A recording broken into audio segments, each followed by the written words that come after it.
The moment the words slipped from my lips, I realized my mistake, yet it was already beyond the point of no return. Once words are spoken, they cannot be taken back, particularly in the presence of his superior.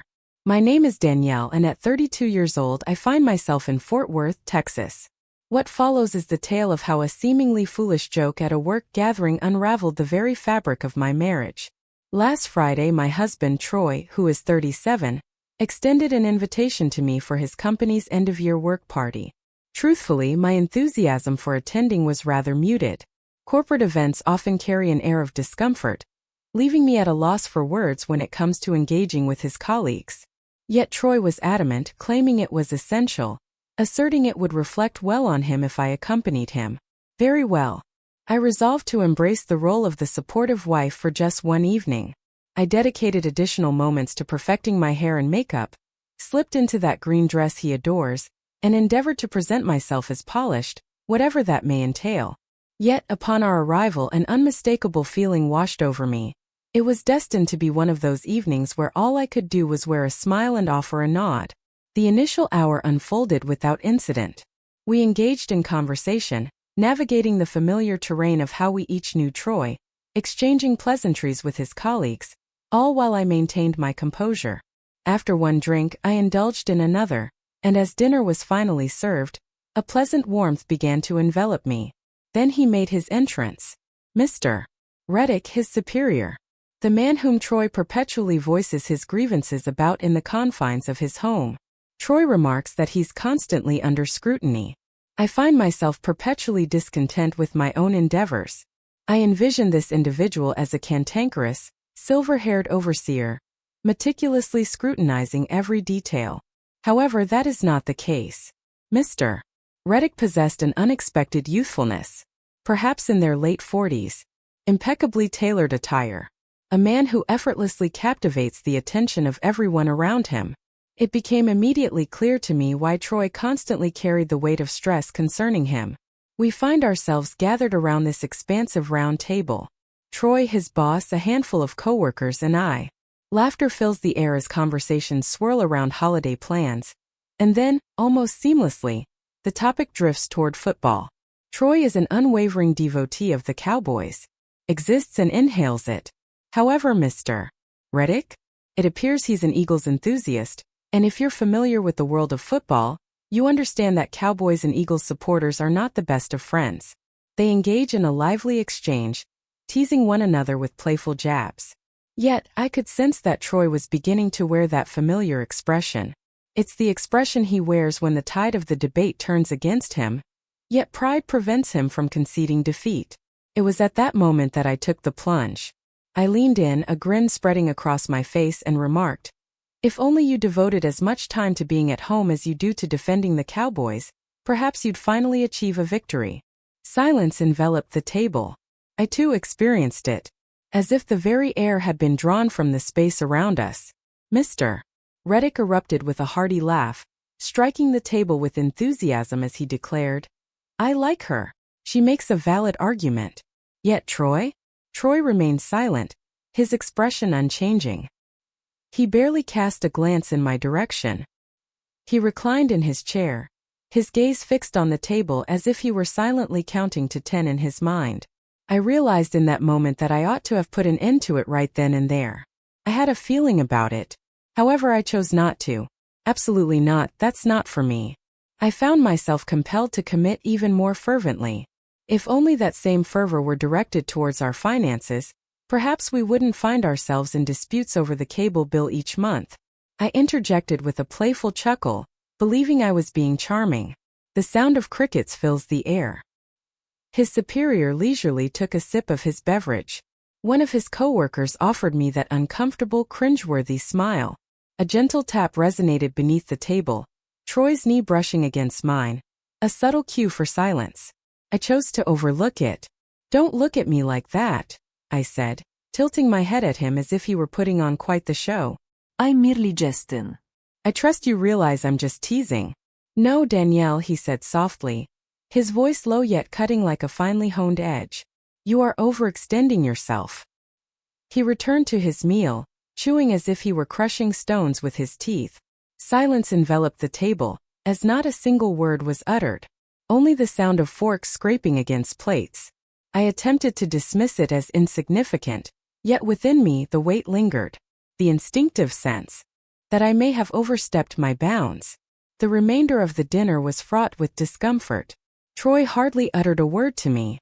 When he spoke, his responses were brief, consisting of single words such as, "Yeah," and "I'm fine." An apology was warranted. I realized I ought to have. Yet I refrained. I remained entrenched in the belief that I was correct, while he seemed to be overreacting. However, following dinner, Mr. Reddick revisited the topic once more. "You're quite the comedian, Danielle," he remarked, giving Troy a friendly pat on the back.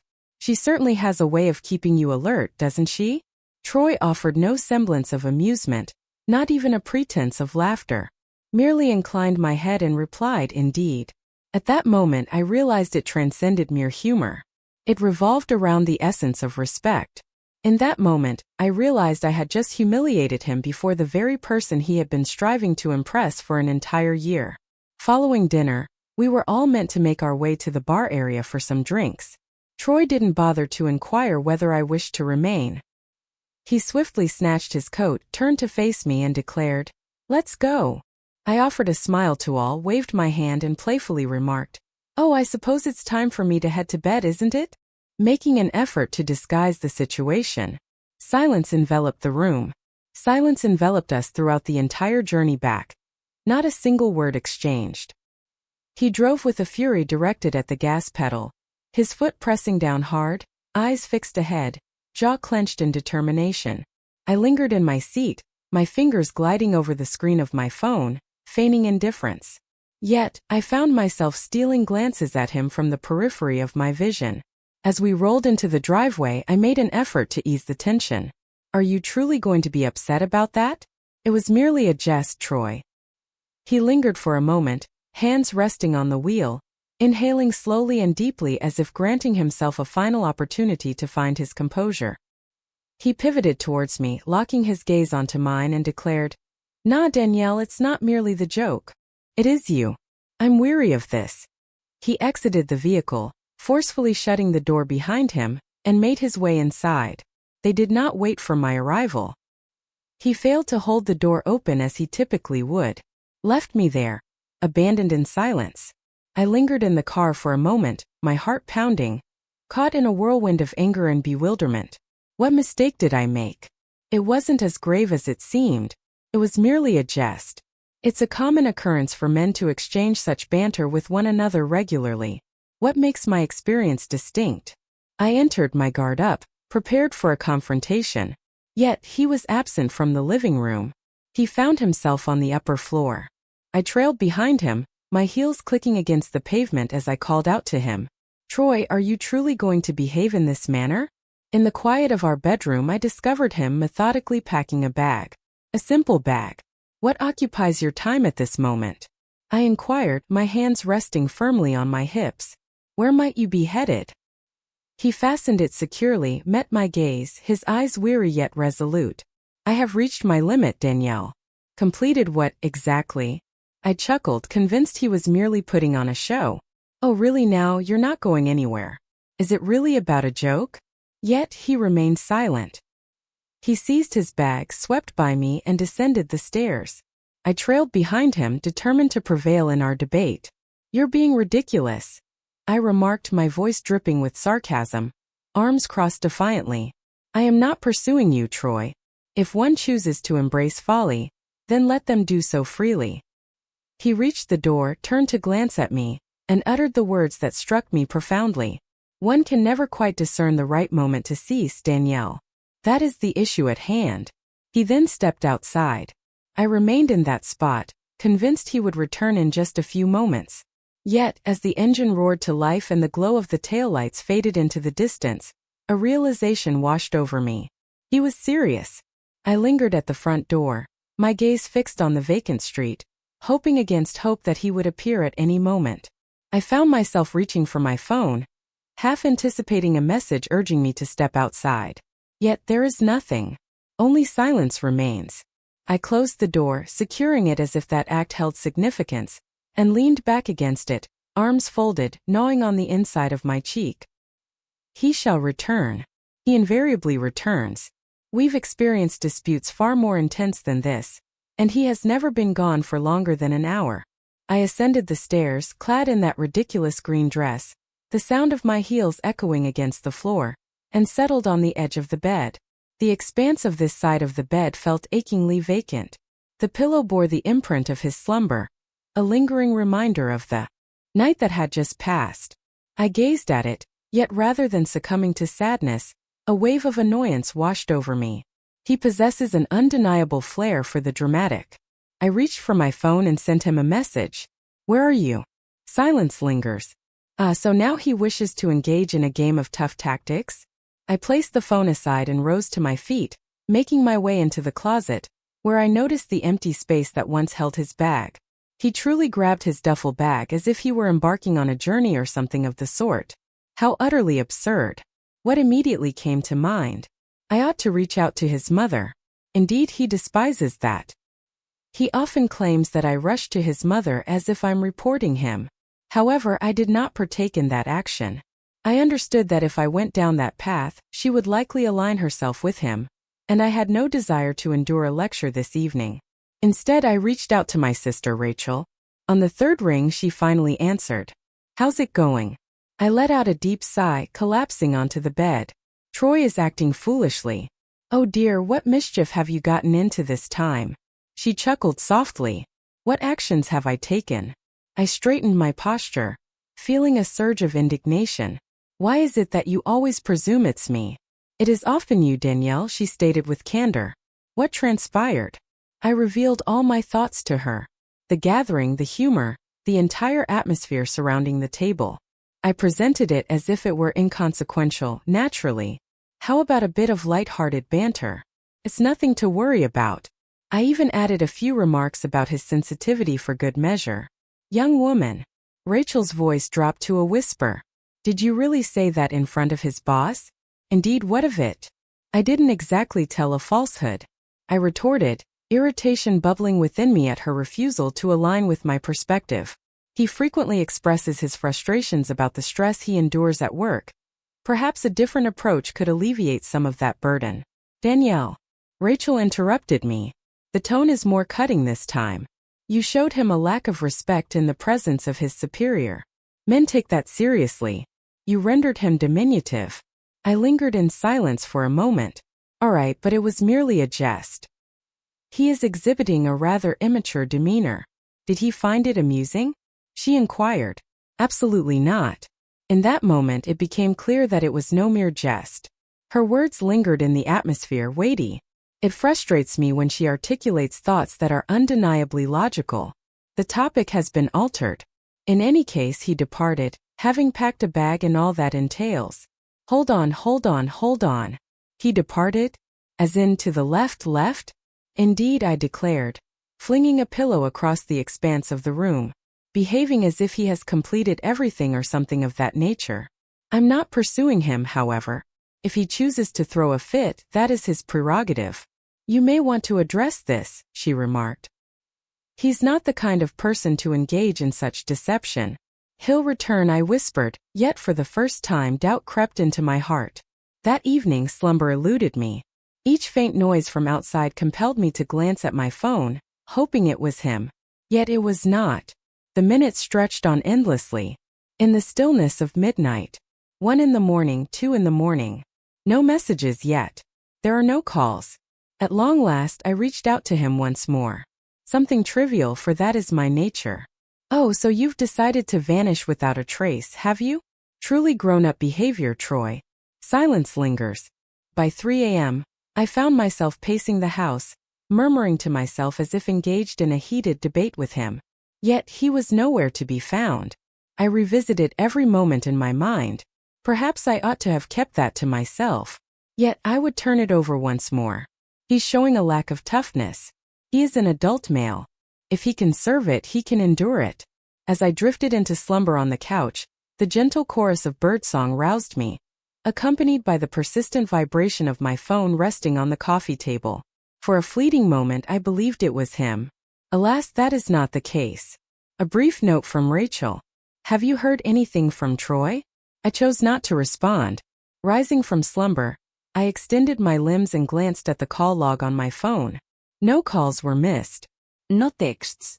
I promised myself that I would refrain from reaching out once more. He will return. Yet, as the hours unfolded, that confidence began to wane.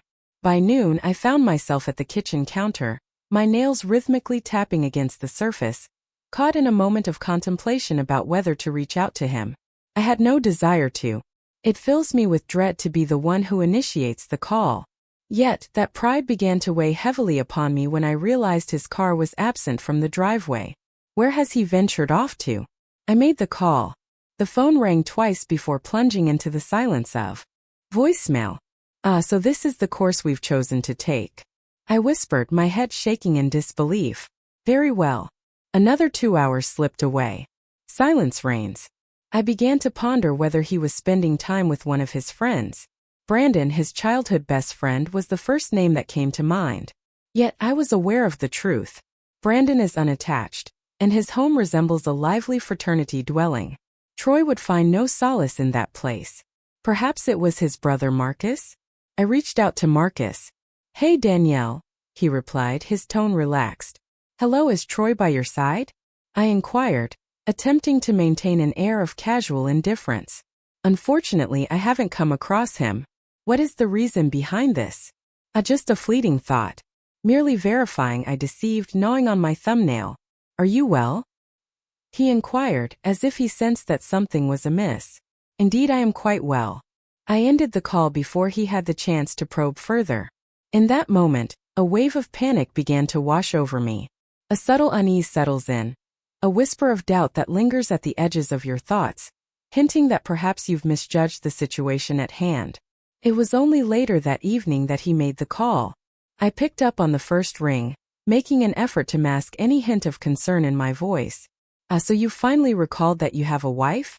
I remarked, resting my weight on the counter with a single hand. Danielle, he spoke, his voice steady yet frigid. It's time for a conversation. So now the moment for conversation has arrived? Where were you last night, I wonder? Don't do that, he interjected, halting my words. I have no intention of engaging in any frivolous antics with you. Am I the one engaging in games? You were the one who left in a huff reminiscent of a petulant youth. I burst forth in frustration, for I am weary, Danielle. Weary of the shame you bring upon me. Stillness. I found myself at a loss for words in that moment. I won't be returning home tonight, he declared. I am currently residing at my mother's for a while. I require some distance. Cosmos. I chuckled, yet it lacked the authenticity of true mirth. It resembles a protective barrier. Room for what, exactly? It feels as though you believe I've betrayed your trust in some way. No, you didn't cheat, he said, his voice measured and deliberate. Yet you dismantle me. As if your intention is to make me feel insignificant. I refuse to live that way any longer. My chest constricted. Oh, so it seems I've taken on the role of the villain now? I proclaimed, fully embracing the persona of the victim. Are you really leaving our marriage over a joke? He let out a weary sigh. The familiar sound of him rubbing his face reached my ears, a telltale sign of his frustration. This goes beyond what happened last night, Danielle, he murmured softly. It encompasses all that is essential. The manner in which you speak to me captivates my attention. Your demeanor suggests an unwavering belief in your own correctness. Victory seems elusive in your presence. I have reached my limit of effort. My heart began to race. Are you truly going through with this? I inquired, my voice trembling. Are you truly willing to discard our marriage? No, you threw it away, he said, and his words struck with an unexpected intensity. I am simply turning my back on the chaos. The sound of the call disconnecting reached my ears just before I had the chance to reply. I remained seated, dazed. The phone clutched to my ear as if he would suddenly reappear on the other end of the line. He did not. I lingered in that moment, phone clutched tightly, gazing at the call-ended screen as if it held the power to transform. My throat constricted, yet tears remained at bay. I don't shed tears over matters such as these. He shall return. He invariably returns. Yet, as the minutes slipped away, An unmistakable quality lingered in the air. Distinct. I returned his call, but it went straight to voicemail. I tried once more, and once again it was voicemail. I had no intention of leaving a message. I find myself in a position of calm assurance. I navigated to Rachel's name, paused for a moment, then reconsidered my choice. I anticipated her response, as if it were already written in the stars. She delivered that familiar lecture about how I had pushed him too far this time, and I simply lacked the energy to engage with it. Thus I found myself seated in solitude. By the second day, I began to sense that change stirring within my chest. Do you ever experience that moment when you begin to revisit every word, truly listening to what the other person expressed? His words resonated in my mind, a melody I was unable to silence. You dismantle me, as if your intention is to make me feel insignificant. I refuse to live that way any longer. I have reached my limit of effort. Those words filled me with disdain, as they marked the first instance where I found myself unable to weave them into a tapestry of comfort. It was hard to fault him for his sensitivity, his flair for the dramatic, or his moments of immaturity. This time it wasn't him. I was the one. Yet, despite that, I refrained from making the call. My pride held me back. Instead, I chose a path far more troubling. I shared a post on Facebook. It's amusing how individuals perceive themselves as the victims while they have been the source of the issue all along. If you wish to remain absent, then do so. All is well on my end. I snapped a selfie, all dressed up as if I had a significant engagement awaiting me, when in truth I hadn't stepped outside in 2 days. I reclined, observing the stream of comments unfold before me. My dear, you are worthy of so much more. If he cannot embrace you in your darkest moments, he is unworthy of your brightest days. Precisely the kind of energy I was seeking. Validation as needed. A few of my friends reached out as well, and I savored their messages like a delectable treat. Indeed, I find myself in a favorable state. I consistently find myself in a positive state. Yet, as the third night descended, that phone remained eerily silent. No texts indicating your whereabouts. There are no missed calls. Silence reigns. Felt as though I were invisible. That night I shattered. I stood transfixed before our wedding photo on the mantel, as if it were a crime scene demanding my attention. The smile captured in the photograph now appears contrived. His eyes bore the weight of fatigue, and it was a sight I couldn't shake off. It escaped my attention in those days, yet now it was unmistakably evident. Was he weary then as well? I settled onto the couch, cradling the aged wedding photo in my lap, my fingers tracing its edges as I turned it over thoughtfully. A date was hastily inscribed on the back in bold Sharpie. On the 22nd day of April in the year 2016. I traced my thumb across its surface, attempting to persuade myself that none of this was my doing. I offered him my all, didn't I? I prepared a meal. I tidied up. I remained by his side when he possessed nothing. I maintained my grip. Yet, the other voice within me resonated with greater intensity this time. The one who required neither Rachel nor anyone else to validate me. It murmured, "You never offered your apology." I turned my gaze away, reversed the photograph, and placed it gently on the coffee table. An apology was not something I owed him. He responded with excessive emotion. He is an adult male. He had the chance to remain and discuss it, yet he fled like a child. That responsibility lies with him. That was the narrative I spun for myself, after all. Yet, as the fifth night unfolded, a realization dawned upon me. I had erred. No texts. Silence reigns, no calls to break it.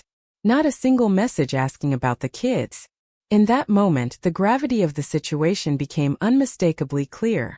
Despite our disagreements, Troy consistently made it a point to check in on the kids. It was clear that his affection for them surpassed all else. As silence enveloped me, my heart began to race with an intensity one had never experienced before. Once more I reached out to him.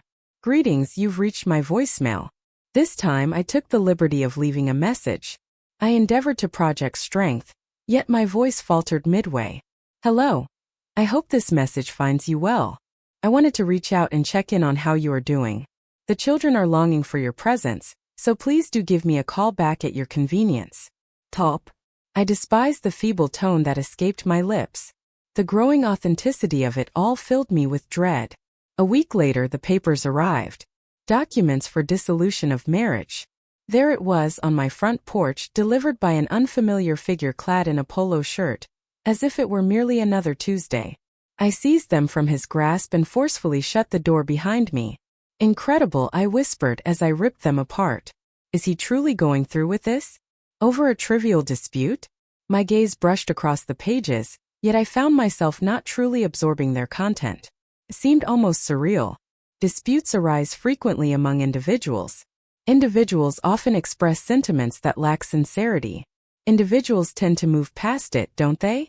Yet it seems not, Troy. A month slipped away, and I found myself persuading my mind that it was merely a facade, a strategic maneuver designed to compel me into pursuit. Timeless Troy.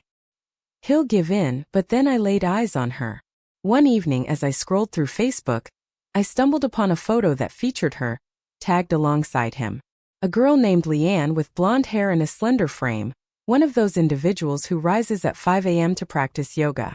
I navigated to her profile. The expanse lay before me, unbounded and inviting. A blunder of the inexperienced. What about her biography? Overflowing with blessings. I rolled my eyes with such fervor that a wave of dizziness washed over me. Yet, in that moment my gaze fell upon it. An image capturing their moment at a restaurant. His arm encircled her gently. A broad grin. A smile broader than any I had witnessed from him in years. There was a caption accompanying it as well. Grateful for this remarkable man each and every day. This individual. A burning sensation ignited in my chest. I straightened my posture, meticulously scrolling through each post, every tag, and every tiny heart emoji. It felt akin to unearthing the remnants of my own burial. This woman, this Leanne, was inhabiting the existence I had crafted. She was savoring the dish I had introduced him to. She was enjoying the fruits of my labor. He did not hesitate for a moment. He continued without hesitation. He remained untouched by sorrow. He simply moved forward. I navigated to his page and perused his posts. Silence prevails. He didn't even bring up the divorce. No posts about liberation or the pursuit of tranquility. Only silence prevails. Yet, that image on her profile? The image conveyed it all. I remained seated, my jaw locked in a grip so firm that the tension radiated to my temples. My initial impulse was to share once more. Yet another Facebook status, a touch suave, a hint of pettiness. It is often those who have found healing that lose sight of the hands that guided them on their journey to recovery. However, I find myself quite content in this place. Have faith in that. I clicked post, and observed as the likes began to accumulate. For a fleeting moment it brought a sense of pleasure. Truly excellent. Validation available whenever needed. Just as it was previously. Yet, that sensation proved fleeting this time around. As the clock struck midnight I pressed delete. It wasn't out of regret. Rather, I simply wished to shield him from it. As I sat there that night, a revelation dawned upon me. Troy was not going to witness it. He wasn't looking out for me. He was indifferent. As I observed through the screen, Leanne erupted in laughter at something he had just said. The following day, I reached out to my lawyer. I had no intention of fading into silence. If he intended to move on so swiftly, then I would ensure the path was fraught with difficulty. Do you wish to put on a facade of happiness, Troy? Interesting, let's observe your level of happiness once I take my share. I no longer desired his return. I had no desire for him whatsoever. Yet, I would be deceiving myself if I claimed that I didn't wish for him to experience it. And if he were to slip from my grasp, I would ensure that his new, fortunate girlfriend was fully aware of the reality she was stepping into.